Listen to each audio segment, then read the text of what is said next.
umaga mga kapamilya. Magkape't pandasal muna tayo. Ako si Risa Singson Kaupeng, Editor-in-Chief ng Kirigma Magazine. Nung minsan, may isang palakang nagpunta sa manghuhula.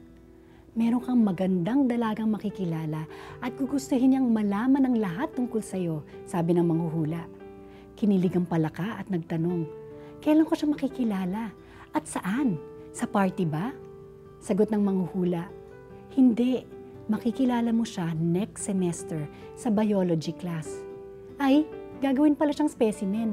Kapamilya, meron akong alam na sabik makilala ka. Palagi kang laman ng kanyang isip at wala siyang pinagkakaabalahan kundi ang biyayaan ka at ibigay sa'yo kung ano ang ikabubuti mo.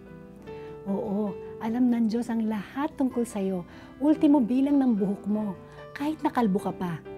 Kaya't sa bagong taong ito, asahan mo nga apaw ang pagpapala niya sa buhay mo. Sabi sa Ebanghelyo ni Mateo, higit sa lahat ay pagsikapan ninyo na kayo'y pagharian ng Diyos at mamuhay ng ayon sa kanyang kalooban at ibibigay niya sa inyo ang lahat ng inyong pangangailangan. Tayo'y manalangin. Panginoon, naway lagi kitang unahin sa buhay ko. Binubukas ko ang aking buhay sa inyo at sa inyong mga biyaya. Amen.